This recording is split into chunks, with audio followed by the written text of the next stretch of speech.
जी, आज हीमोग्लोबिन ई डिज़ीज़ जो है उसके बारे में थोड़ा सा आपसे बात करनी है। हीमोग्लोबिन ई बहुत ज़्यादा कॉमन ट्रेट नहीं है। हो सकता है कॉमन हो, लेकिन चूँकि ये बहुत ही माइल्ड डिज़ीज़ है, स्पेशली जब ये हेट्रोज़ाइगस स्टेट में हो, यानी कि कैरियर स्टेट में हो, जैसे बीटा थैलेसीमिया माइनर होता है, तो इस तरह इसका भी ट्रेट होता है। तो ये उस स्टेट में हो तो फिर तो बिल्कुल भी इसका नहीं पता चलेगा आपको। बल्कि मेरे पास तो एक दो पेशेंट्स ऐसे हैं हीमोग्लोबिन ई ट्रेट के कि उनकी 16 ग्राम हीमोग्लोबिन है।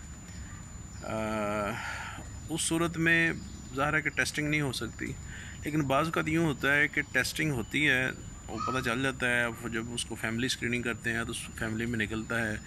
असल इशू होता है जब बच्चों की शादियां होने लगती हैं, तो जिनकी बचपन से मंगनी हुई है या को 8-10 साल से 5 साल से उनकी कोई है आपस में अंडरस्टैंडिंग, तो उसमें प्रॉब्लम आ जाता है। उस सिलसिले में ये है कि ये कोई इतनी सीवियर डिज़ीज़ नहीं है हीमोग्लोबिन ई। लोग थैलेसीमिया से बहुत ज़्यादा डरे हुए हैं, तो वो उसी लाइन पे उसको सोचते हैं। तो उस हवाले से ये अर्ज़ है कि इसमें अगर दोनों कपल्स में से दोनों स्पाउसेस की शादी हो भी जाए और हीमोग्लोबिन इनहेरिटेंस इसकी ऐसे ही है जैसे थैलेसीमिया माइनर की होती है और मेजर की होती है, या किसी भी ऑटोसोमल रिसेसिव डिसऑर्डर की होती है, तो इनहेरिटेंस वैसे ही है। और उसके लिए मेरे वीलॉग्स मौजूद हैं, उसको आप देख सकते हैं कि इनहेरिटेंस कैसे होती है। और उसके बाद ये है कि अगर किसी बच्चे को जो कि ऑफस्प्रिंग होंगे उनमें अगर हीमोग्लोबिन ई डिज़ीज़ होमोजाइगस हो भी जाए तो वो कोई इतनी लाइफ थ्रेटनिंग नहीं होती।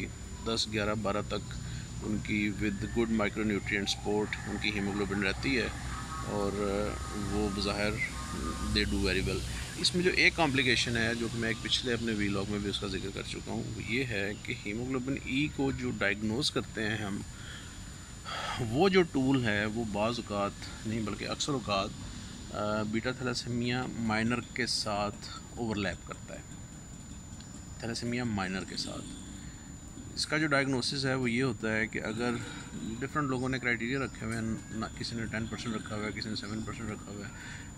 10% से ज़्यादा हीमोग्लोबिन A2 आ जाए तो इन जनरल उसको हीमोग्लोबिन ई का ट्रेट समझा जाता है, जो कि ठीक भी है।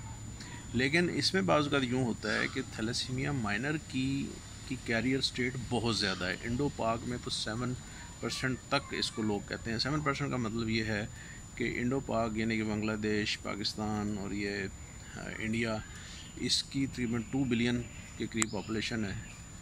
तो 2 बिलियन पॉपुलेशन में आप देख लें कि 7% के करीब कितना 14-15 करोड़ लोग बन जाते हैं, तो अच्छा खासा इंसिडेंस है इसका। तो वो बेसिकली वो भी साथ होती है। 10% या 20% हीमोग्लोबिन A2 होगी, उसमें साथ जो है वो के जो पार्ट होता है वो थैलेसीमिया माइनर का भी होता है। उस सूरत में मैं हमेशा पेशेंट से कहता हूँ अपनी genetic testing for thalassemia minor ज़रूर करवाएं, क्योंकि ये ना हो कि वो भी साथ में ही मौजूद हो। और वो जब साथ में होगा तो फिर इसकी फिनोटाइप बड़ी सीवियर होगी। थैलेसीमिया इंटरमीडिया से लेके थैलेसीमिया मेजर तक, रादर मेजर ही इसको कहना चाहिए, ट्रांसफ्यूजन इंडिपेंडेंट होगा और सारे जो फीचर्स हैं वो तकरीबन थैलेसीमिया इंटरमीडिया से लेके मेजर तक आएंगे उसके। तो इस सिलसिले में ये चीज़ें थी।